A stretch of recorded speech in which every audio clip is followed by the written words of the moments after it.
या देवी सर्वभूतेषु मां शक्तिरूपेण संस्थिता नमस्तस्यै नमस्तस्यै नमस्तस्यै नमो नमः। बोलो जयकारा शेरों वाली दा बोल सांचे दरबार की जय। नमस्कार दोस्तों, स्वागत है आपका आपके अपनी यूट्यूब चैनल अन्नपूर्णास क्रिएशन में और मैं हूं आपके साथ अभिनंदन तिवारी। तो दोस्तों, आज हम आपके लिए शारदीय नवरात्रि 2024 की बहुत ही सरल पूजा विधि लेकर आए हैं। क्योंकि अक्सर ये होता है कि हम नौकरी पेशे वाले होते हैं या फिर विद्यार्थी होते हैं या कोई का रीज़न होता है जिससे हम विधि विधान से पूजन नहीं कर सकते, ना ही कलश स्थापना कर सकते, ना ही जवारे रोप सकते हैं, ना नवग्रह, ना षोडश मातृका, ना पाठ, कुछ भी नहीं कर सकते हैं। तो इसके लिए आज हम आपके लिए आप पूरी बहुत ही सरल विधि से माता की कृपा प्राप्त कर सकते हैं। अपने घर पर आप बहुत ही कम सामग्री, बहुत ही कम साधनों के साथ इस पूजन को कर सकते हैं और माँ की पूरे 9 दिनों की पूजा का आशीर्वाद और फल प्राप्त कर सकते हैं। तो इसके लिए दोस्तों आज हम आपको पहले पूजा सामग्री दिखा रहे हैं। इसके लिए आपको एक घंटी चाहिए, रोली चाहिए, सिंदूर चाहिए और एक गणेश जी को चढ़ाने के लिए जनेऊ चाहिए और गणेश जी के लिए वस्त्र चाहिए, माता रानी के लिए वस्त्र चाहिए और जो सिंदूर, अक्षत, माता के लिए चुनरी, गुलाल, सिक्का, सुपारी, अक्षत, फूल, लौंग, बताशे और आरती के लिए कपूर, एक आरती के लिए दिया, धूप बत्ती, केले। फल में आप कुछ भी ले सकते हैं, माचिस, हल्दी तिलक करने के लिए और कपूर में के साथ 2 लौंग के जोड़े। इतना आपको सामग्री चाहिए होगी। इसके साथ और धूप बत्ती भी आप ले लीजिएगा, जो भी आपको पसंद हो। वैसे माता की पूजा में हमें गुग्गल की धूप का ही इस्तेमाल करना चाहिए क्योंकि माता को गुग्गल की धूप का सुगंध बहुत ही प्रिय है।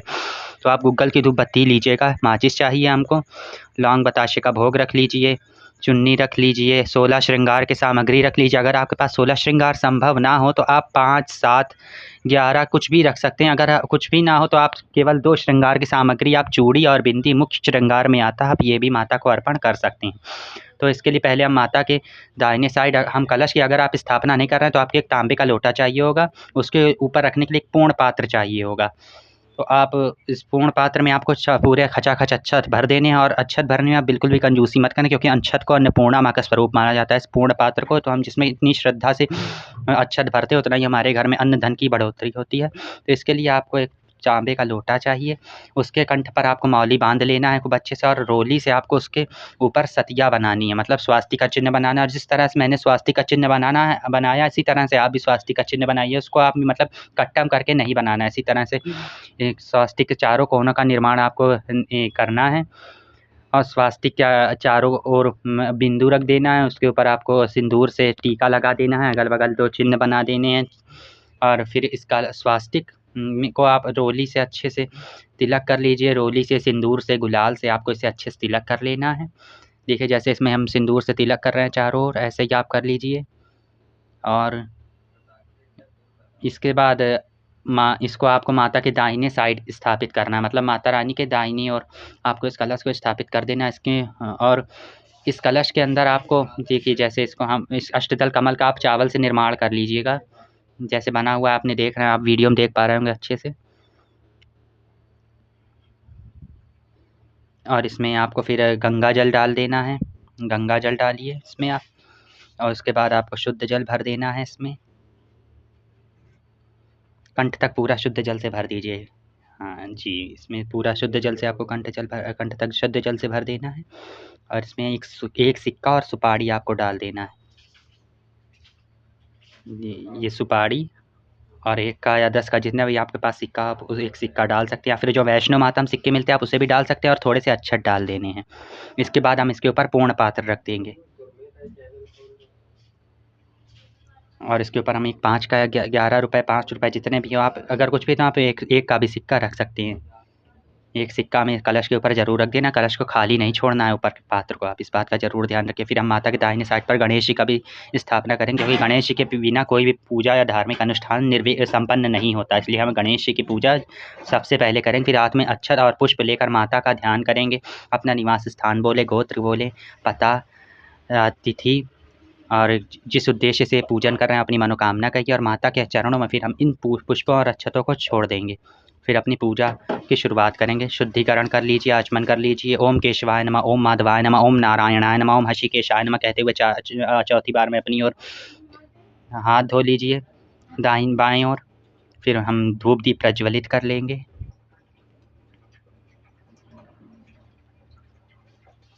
दीपक जला लीजिए और धूप बत्ती जला लीजिए। फिर धूप दीप प्रज्वलित करके, क्योंकि चारों ओर का माहौल धूप बत्ती के धुएँ से वातावरण शुद्ध और सात्विक हो जाता है, तो हमारा मन एकाग्र होता है और पूजन में हमारा मन तभी लग पाता है। तो चारों तरफ अच्छे से सुगंध कर लीजिए धूप बत्ती की।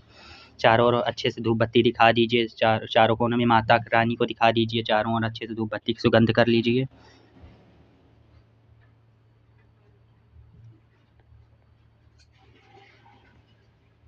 इसके बाद अब हमें स्नान का भाव करना होगा। तो इसके लिए हम फूल की सहायता से सबको स्नान करा देंगे। कलश को, गणेश जी को, माता रानी को, माता रानी के 9 स्वरूपों को। और आपको कोशिश करके माता की यही तस्वीर लेनी जिसमें माता के साक्षात 9 स्वरूपों के दर्शन हो रहे हैं। जैसा आप मेरी भी तस्वीर में देख रहे हैं, इसमें माता अपने 9 स्वरूपों के साथ दर्शन दे रही हैं और नीचे माँ वैष्णो देवी भी बिंदी के रूप में विराजमान हैं। तो आप इसी स्वरूप ऐसी ही तस्वीर लीजिएगा। यह बहुत ही शुभ और बहुत अच्छी मानी गई है ऐसी पूजा के लिए तस्वीर। तो आप कोशिश करके आप यही तस्वीर लीजिएगा। मार्केट में बहुत ईज़िली आजकल अवेलेबल होती हैं इस तरह की तस्वीरें, बहुत ही आसानी से मिल जाती हैं, तो आपको कहीं भी जाना नहीं पड़ेगा। इसके बाद हम हल्दी से तिलक करेंगे। गणेश जी को, कलश को, माता रानी को, माता रानी के 9 स्वरूपों को, वैष्णो देवी माता को, माता के वाहन सिंह को, माता के वाहन सिंह को और उनके जो हाथों में अस्त्र शस्त्र सुशोभित हैं, उन सबको भी आप हल्दी से तिलक कर दीजिए।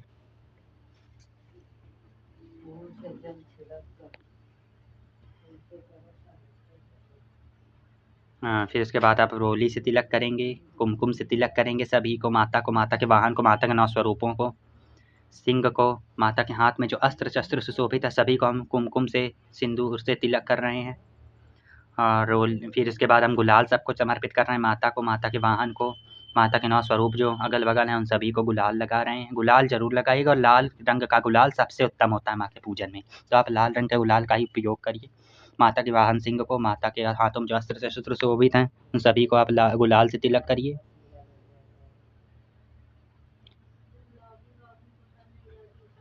इसके बाद आप सिंदूर से तिलक करेंगे, कलश से गणेश जी को, माँ के 9 स्वरूपों को, माता रानी को, माता के वाहन सिंह को, माता के हाथ में जो अस्त्र शस्त्र सुशोभित है उन सभी को हम सिंदूर से तिलक करेंगे।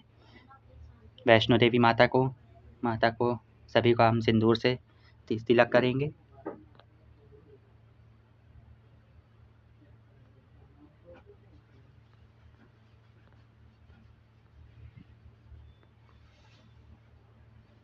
और जो हाथों में आपके रोली या सिंदूर बचा रह जाता है उसे माता के चरणों में लगाकर अपने माथे पर ज़रूर लगा दीजिए। ये यशस्वी और विजय का वरदान देने वाला होता है, तो आप ये ज़रूर करिए। आखिरी में जो आपके हाथ में सिंदूर या रोली बचा रह जाता है उसको आप ऐसे कहीं भी पोंछिए मत। माता के चरणों में लगाकर उस सिंदूर को अपने माथे पर लगा लीजिए। अगर स्त्री हैं तो आप अपनी मांग में इस चूड़ियों पर इस तिलक को लगा लीजिए, बहुत ही शुभ होता है। और अगर आप पुरुष हैं तो माँ के चरणों में इस तिलक को लगाकर अपने माथे पर लगा लीजिए, बहुत ही अच्छा रहता है और माँ का आशीर्वाद हमें प्राप्त होता है। इसके बाद हम गणेश जी को पीला वस्त्र समर्पित कर देंगे। जनेऊ गणेश जी को हल्दी में रंग कर पीला जनेऊ गणेश जी को बहुत प्रिय है, गणेश जी को जनेऊ समर्पित करेंगे, जनेऊ पहना देंगे। और माता रानी के लिए अगर आप कोई वस्त्र लाए हैं तो आप माता को वस्त्र समर्पित कर दीजिए। लाल रंग की चूनर जैसे देखिए मैंने उड़ाई है, आप नया वस्त्र लाकर समर्पित कर सकते हैं। अगर आपके पास वस्त्र ना हो तो आप कलावे के रूप में भी सभी को वस्त्र समर्पित कर सकते हैं। और इसके बाद गणेश जी को दूर्वा चढ़ाइए। गणेश जी को लाल फूल बहुत प्रिय है तो मैंने गुड़हल का फूल चढ़ा दिया है। गुड़हल के फूल आपको मिल जाए बहुत ही अच्छा है। इसके बाद पीले या फिर गेंदे के जो भी आपको फूल मिल जाएँ आप वो ईज़िली आपको माता को या सभी देवी देवताओं को चढ़ा दीजिए। इसके बाद आप गुड़हल की माला पहना दीजिए या फिर जो भी पुष्प मिल जाए, गेंदे की माला। देखिए मैंने इसमें गनेर और गुड़हल को एक साथ में मिलाकर ये माला पहनाकर माता को पहनाई है, क्योंकि इतने सारे गुड़हल के फूल मेरे पास नहीं थे। अगर लेकिन आपके पास संभव हो तो आप गुड़हल की माला माता को ज़रूर अर्पित करें। अगर रोज़ नहीं कर सकते तो 9 दिनों में तो कभी भी आप एक दिन इस गुड़हल की माला को माँ को ज़रूर समर्पित करें। ऐसा करने से माता बड़ा प्रसन्न होती हैं और अपने भक्तों को मनोवांछित फल देती हैं, उनकी सभी मनोकामनाएँ पूर्ण करती हैं। तो आप गुड़हल की माला नवरात्र में एक दिन माता को ज़रूर समर्पित करिएगा। और आप इस पूजन अगर नहीं मिल पाती तो आप गेंदे की माला ही समर्पित कर दीजिए या फिर जो भी फूल आपके यहाँ ईज़िली अवेलेबल है आप उनकी माला बनाकर भी माता को श्रद्धा भाव से समर्पित कर सकते हैं। आपको सामग्री के लिए ज़्यादा परेशान होने की कोई ज़रूरत नहीं, क्योंकि माता रानी हमारी माँ हैं, वो हमारे प्रेम और भाव की भूखी हैं। वो हमारी थोड़ी-सी भक्ति में प्रसन्न होकर हम सभी की सभी मनोकामनाएँ पूर्ण करती हैं और अपना प्रेम बरसाती हैं और हमको अपने करुणा के आँचल में, ममता के आँचल में छिपा लेती हैं। तो भक्तों, आपको किसी भी तरह की सामग्री की अगर सुविधा ना हो तो आप परेशान मत होइए, आप केवल अक्षत और पुष्प लेकर भी माँ का श्रद्धा भाव से पूजन कर सकते हैं। तो आप ये फूलों से पूजन करिए। देखिए सारे हमने फूल चढ़ा दिए हैं। इसके बाद हम फल में कुछ भी आपको फल आम, केला, अमरूद, जो भी आपको सेब, जो भी फल मिल जाए वो आप 2 फल या 5, 7, 11 जितने आप चढ़ाना चाहते हैं समर्पित कर दीजिए। लेकिन आपको 2 फल ज़रूर चढ़ाने हैं।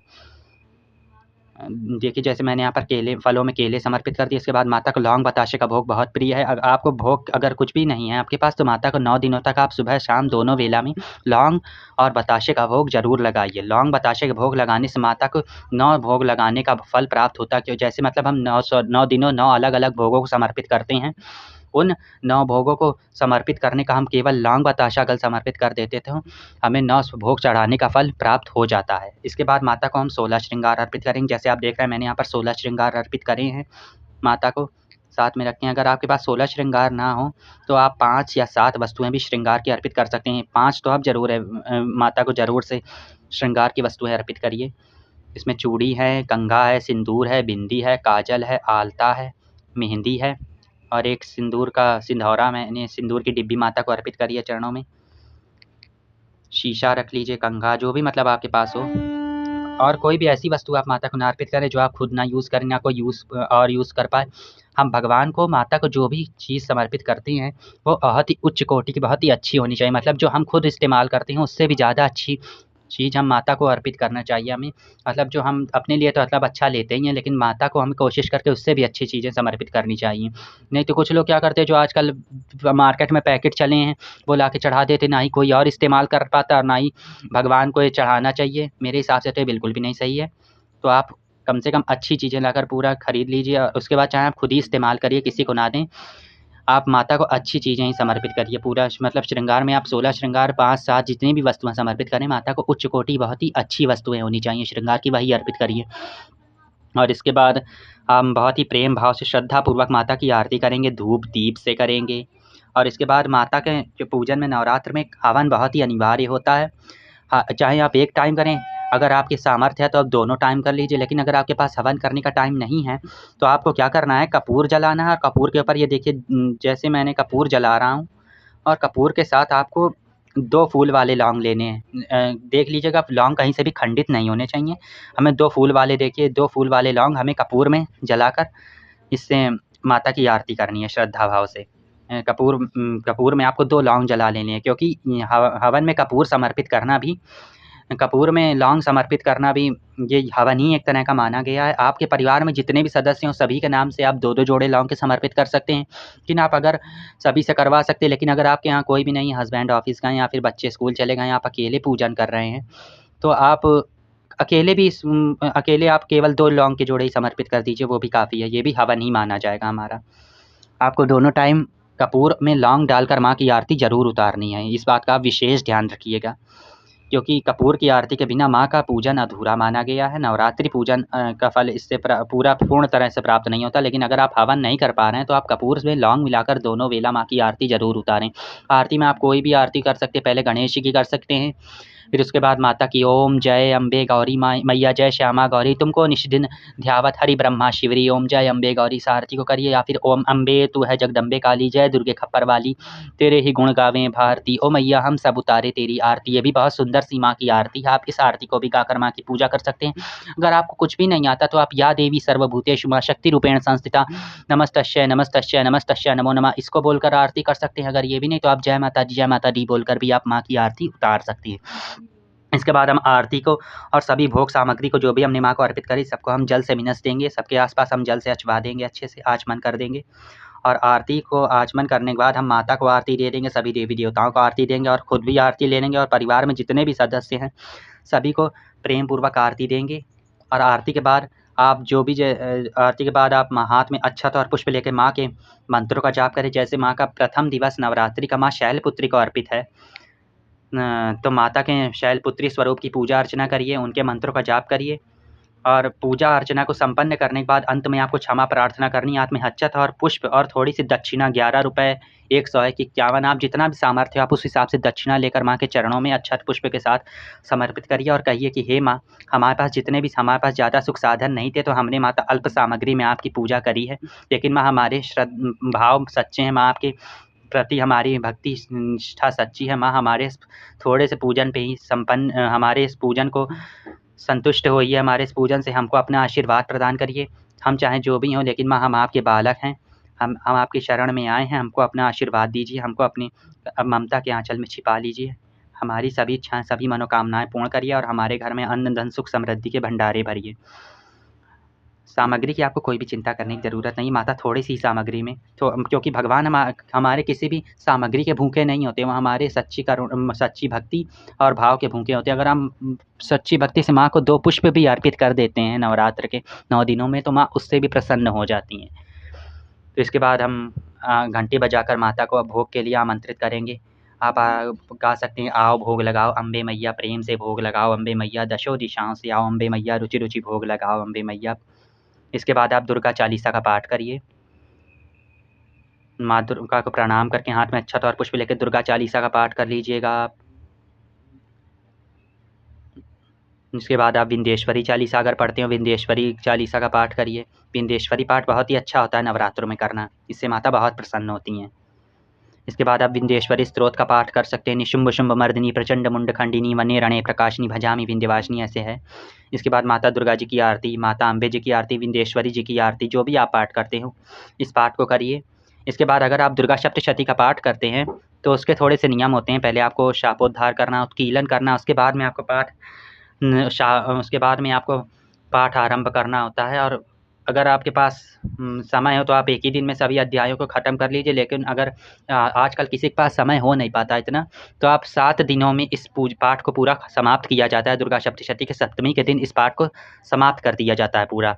तो आप 7 दिनों के हिसाब से अपने अध्यायों को विभाजित कर लीजिए। रोज़ 2-2, 3-3 ऐसे अध्याय पढ़कर आप सप्तमी के दिन इस पाठ को समाप्त करके अष्टमी के दिन हवन और कन्या पूजन कर लीजिए।